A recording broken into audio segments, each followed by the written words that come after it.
ആ പയ്യനറിയോ? ആരാ? കലക്ടറുടെ ബ്രദറാ. ഓഹോ, ഒന്ന് പരിചയപ്പെടണമല്ലോ. എടാ വിനു, ഞാൻ സാറിനെ കൊണ്ട് വിട്ടോളാം. നീ ആ പയ്യനൊന്ന് പരിചയപ്പെടും. സ്ത്രീയശ്രമുണ്ടോ? ഉണ്ടല്ലോ. ഒരു പെഗ്ഗിനെന്താവില്ല? 12 രൂപ. 12 രൂപയോ? ഹലോ, പേരെന്താ?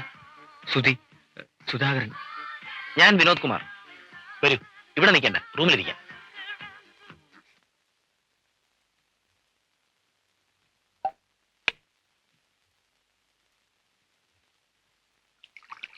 ഇതിന് വലിയ വില വരുമോ? ആ, വലിയ വിലയൊന്നുമില്ല. 1200 രൂപ. സത്യം തുറന്നു പറയട്ടെ, എന്റെ കയ്യിൽ പണം കുറച്ച് കമ്മിയാണ്. അതിനാരാ പണം ചോദിച്ചത്? ഇന്ന് എന്റെ വക ചെലവ്. എന്തിന്? എനിക്കൊരു പുതിയ സുഹൃത്തിനെ കിട്ടിയേന്. Cheers.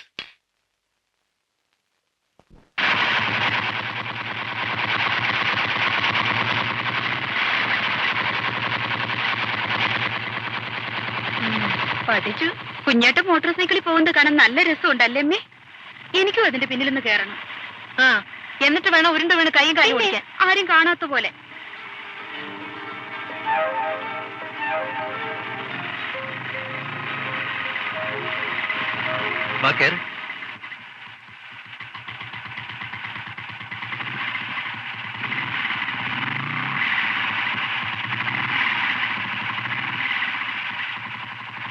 ഇത് ഏത് തലതെറിച്ചവനാണ് ഇതിന്റെ മുമ്പിൽ കിടന്ന് ഒച്ച ഉണ്ടാക്കുന്നത്? അതവിടെ സുധിയാ, മോട്ടോർ ഓടിക്കാൻ പഠിക്കുക.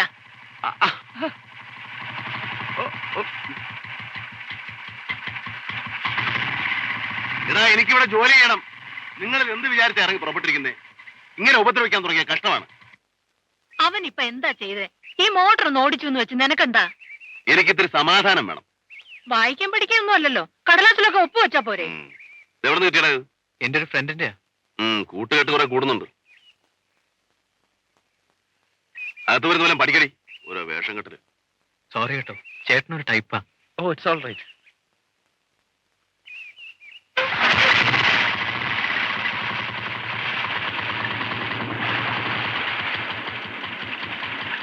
ആരാടാ പുതിയ കക്ഷി? ഒരു VIP ആണ്. നിന്റെയൊക്കെ തന്തയെ വെള്ളം കുടിപ്പിക്കുന്ന ഒരു കക്ഷിയുടെ അനിയനാ. ആരാണോ മഹാൻ? മജിസ്ട്രേറ്റോ? അല്ല, ഡിസ്ട്രിക്ട് കളക്ടർ ഹരിദാസൻ IAS. അദ്ദേഹത്തിന്റെ ഒരേ ഒരു അനിയൻ മിസ്റ്റർ സുധാകരൻ. ഹലോ.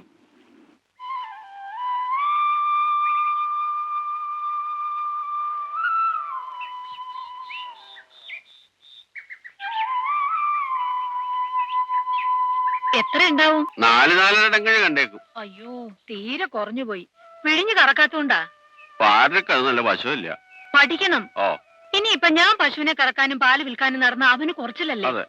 ഒന്നാമത് അവന്റെ സ്റ്റാറ്റസ് നോക്കണില്ല എന്ന് പരാതിയാ. ഓ, ആ, നായരുടെ ചായക്കടയിൽ എത്ര വേണമെന്നാ പറഞ്ഞേ? ഇവിടുത്തെ പാലായതുകൊണ്ട് എത്ര കിട്ടിയാലും എടുത്തോളാന്നാ പറഞ്ഞത്. എന്നാ വേഗം 2 ഇടങ്ങഴി അളന്ന് കൊടുത്തിട്ട് വാ.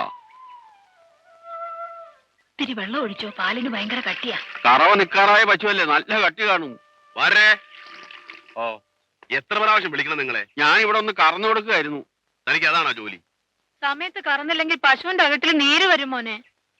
അമ്മേ, ഇയാൾ ഇവിടത്തെ വീട്ടുജോലിക്കാരനല്ല, സർക്കാർ ഉദ്യോഗസ്ഥനാ എന്നെ പോലെ. ഒന്ന് വേഗം വരണം.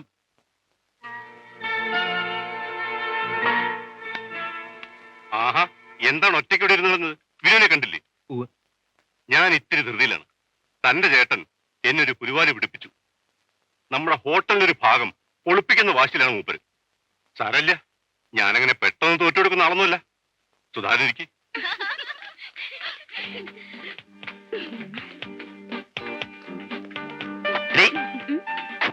ഇതാരാന്നറിയാമോ?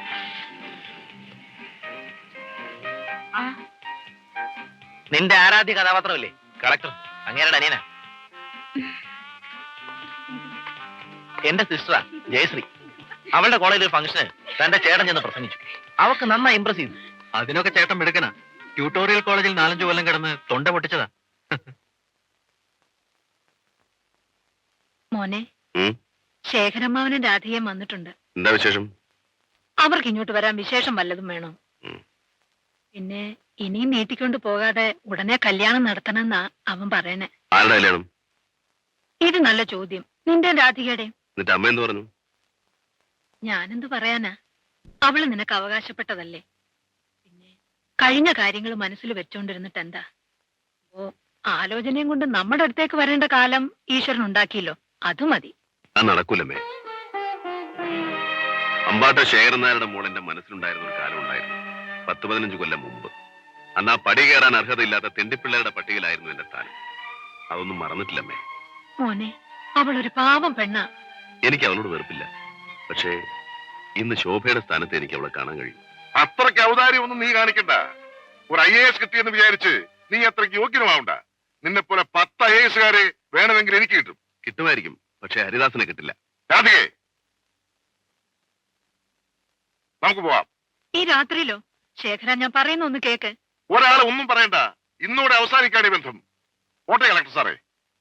ഹരി, നമുക്ക് ആലോചിക്കാമെന്ന് അമ്മാവനോട് പറയടാ. പോകുന്നു.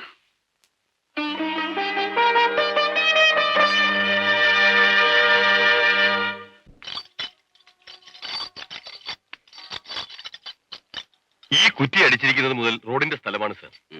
റീസർവേ നടത്തിയതിൽ എന്തോ തകരാറ് വന്നതാണ്. വന്നതല്ല, വരുത്തിയതാണ്. എനിക്കറിയാം സർ. ഞാൻ വിശ്വനാഥൻ നായർ. എന്റെയാണ് ഈ സ്ഥലം. മിസ്റ്റർ വിശ്വനാഥൻ നായർ, ഇത് സർക്കാർ വക ഭൂമിയാണ്. നിങ്ങൾക്കും അതറിയാം. അത് വിട്ടുകൊടുക്കാനുള്ള സൗമനസ്യം കാണിക്കും. ഈ മതിലും ഹോട്ടലിനൊരു ഭാവം പൊളിക്കേണ്ടി വരും സർ. പൊളിക്കണം. അതിനുവേണ്ടിയാണല്ലോ ഞങ്ങൾ ആളെന്ന് കുറ്റിയടിച്ചിരിക്കുന്നത്. നമുക്ക് ഹോട്ടലിൽ സംസാരിക്കാം. Thank you. എനിക്ക് അല്പം തിരക്കുണ്ട്. ഈ റോഡിന്റെ പണി നടക്കുമ്പോൾ ഒരു ദിവസം ഞാൻ വരാം. സാർ, വകുപ്പ് മന്ത്രിക്ക് ഒരു അറിയാവുന്ന കാര്യമാണിത്. അതുകൊണ്ട് സാറ് കാണിക്കുന്നത് ഒരു എടുത്തിയാട്ടമാണ്. വല്ലപ്പോഴും ഒന്ന് ചാടാൻ എന്നെ അനുവദിക്കൂ മിസ്റ്റർ നായർ. കുടുംബദ്രോഹി, നിനക്ക് കണ്ണിച്ചോണ്ടാ. അവനാരും വിട്, അവനറിയാ. ആ മോൾ എന്ത് പഠിച്ചടാ? ആരാണ് സർ? കുഞ്ഞിന്റെ അമ്മ വീട്ടിലേക്ക് പോകും. നമുക്ക് അവിടെ വെച്ച് സംസാരിക്കാം. വേണ്ട, ഇവിടെ വെച്ച് പറഞ്ഞാൽ നീ എന്ത് ചെയ്യും? പോലീസിനെ കൊണ്ട് തല്ലിക്കോ? ആ, അത് കേട്ടോ. നിന്നെ അങ്ങനെ മിസ്റ്റർ, വീട്ടുകാര്യം വീട്ടിൽ ചോദിക്കണം. എന്റെ മരുമോനെ ഇഷ്ടമുള്ളത് ഗുണമോഷിക്കും. അവൻ ഈ നിലയിലെത്തി. അതുകൊണ്ടാ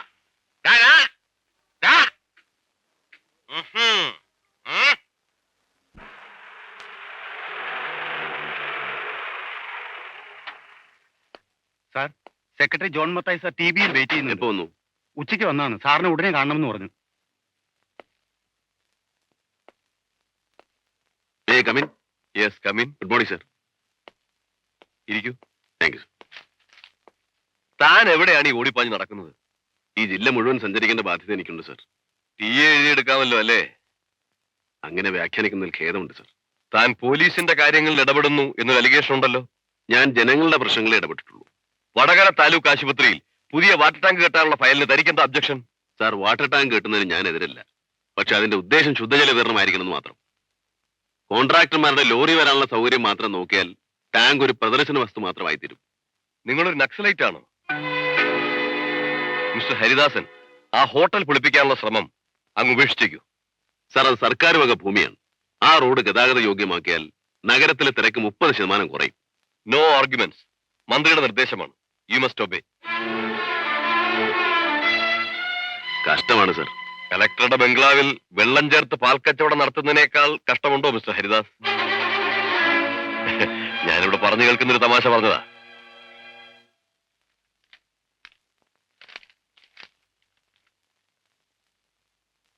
ഏട്ടൻ വളരെ വിഷമത്തിലാ.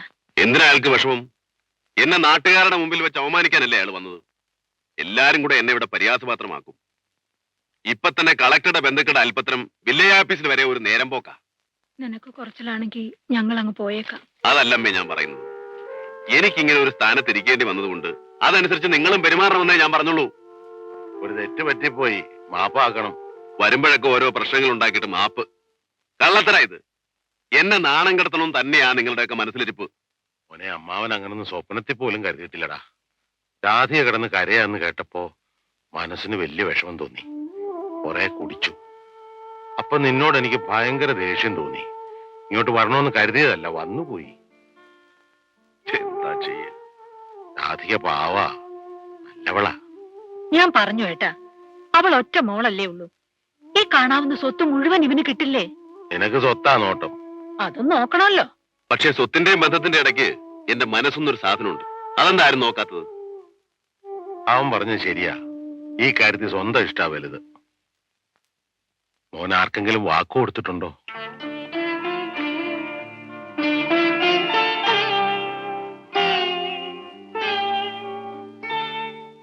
പറ.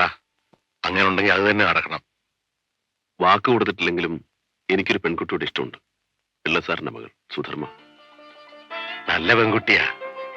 അവളെ കാണുമ്പോഴൊക്കെ ഞാൻ വിചാരിക്കുക എന്റെ മോളായിരുന്നെങ്കിലും. പിള്ളസാറിനോട് അമ്മാവൻ സംസാരിക്കാം. അത് വേണോടാ. നമ്മുടെ നിലയ്ക്കും വിലയ്ക്കും ഉള്ളൊരു ബന്ധം. എന്താണ് അമ്മേ നിലയം വിലയൊക്കെ ഉണ്ടായത്? ഒരു IASന്റെ പിൻബലമില്ലായിരുന്നെങ്കിൽ ഹരിദാസനെ എന്നും വില്ലേജ് ശിവായുടെ മോന അമ്മ പാലുകാരി മാധവിയമ്മേ. എടേ, ഈ മൂട് മറക്കരുത്. ഇത് ഞാൻ നടത്തും. അമ്പാട്ടെ കുഞ്ഞുണ്ണേ നടത്തും.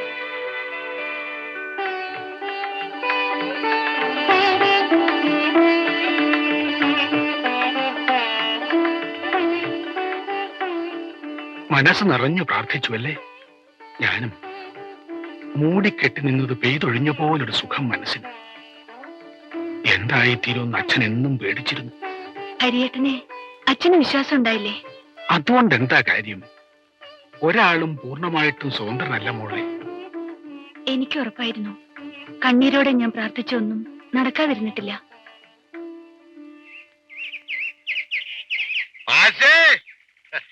നല്ല ലെവലിലാണല്ലോ. ഒരിത്തിരി ക്ഷമിക്കണം. അപ്പൊ നമുക്ക് എന്നാ കോഴിക്കോട് പോകണ്ടേ? നാളെ കാലത്ത് പോയാലോ? അയ്യോ, നാളെയോ? ഒരു വഴക്കം നോക്കണ്ട. നമ്മടെ പയ്യൻ നമ്മള് പോണു, ഉറപ്പിക്കുന്നു. വരവ് പോക്ക് അതൊന്നും വേണ്ടെന്ന്. അതിന് അവനുള്ള സമയം. എന്റെ മാഷ് 24 മണിക്കൂറും പോലീസും പട്ടാളായിട്ട് ഇടപാടല്ലേ. മാഷ് ഇന്റെ കൂടെ പോന്നാ മതി. ഇവക്കൊരു ചെറിയച്ഛനുണ്ട്, ഒരമ്മാവനുണ്ട്. എല്ലാവരോടും കൂടെ പറഞ്ഞ് ഞങ്ങൾ എല്ലാവരും കൂടെ കൂടി അങ്ങ് വരാം. എന്ന്? അടുത്ത വെള്ളിയാഴ്ച അല്ലെങ്കിൽ ഞായറാഴ്ച. അവരുടെയൊക്കെ സമയവും സൗകര്യവും നോക്കണമല്ലോ. പ്രസാദം കള്ളു കുടിച്ചിട്ട് തൊടാവോ ആവോ?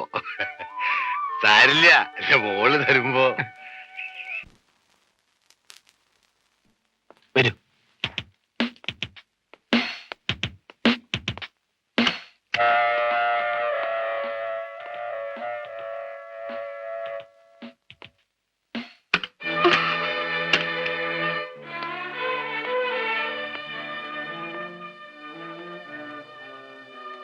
എന്നെ ഇപ്പോഴും പേടിയാണ്. എനിക്ക് പോണം. പോവാമല്ലോ. നമ്മൾ എന്തിനാ ഇവിടെ വന്നത്? ഉള്ളു തുറന്നും സംസാരിക്കാൻ. മറ്റൊരു ഉദ്ദേശം എനിക്കില്ല. എനിക്ക് പേടിയാവുന്നു. നീ ഇത്ര പാവമായി പോയല്ലോ. മറ്റൊരു പെണ്ണിനോട് തോന്നാത്തൊരു ഇഷ്ടമാണ് എനിക്ക് നിന്നോട്. ഈ കഴുത്തിലൊരു താലി കെട്ടാതെ നിന്നെ ഞാൻ തൊടൂല. ഒരേ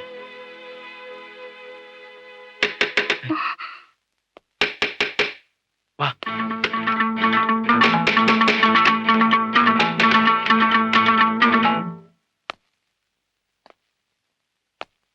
നീ ഒറ്റയ്ക്കാണോ?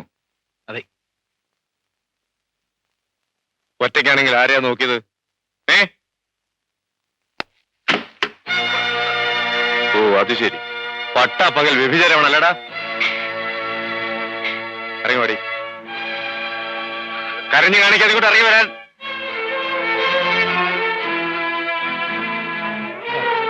ഞങ്ങൾ കാമുകി കാമുകന്മാരാണ്. ഞങ്ങളുടെ സ്വന്തം ഇഷ്ടപ്രകാരം ചില കാര്യങ്ങൾ സംസാരിക്കാനാണ് ഇവിടെ മുറിയെടുത്തത്. അത് തികച്ചും ലീഗലാണ്. ഒരൊറ്റ ചവിട്ട് വെച്ചെന്നുണ്ടല്ലോ. പാവപ്പെട്ട പെമ്പിള്ളേരെ പിഴപ്പിക്കാൻ കൊണ്ടുവന്നിട്ട് വകുപ്പ് റൂളും പറയുന്നോടാ. നടക്കടി. സാർ, ഇത് നമ്മുടെ കലക്ടറുടെ പെങ്ങളാണ്.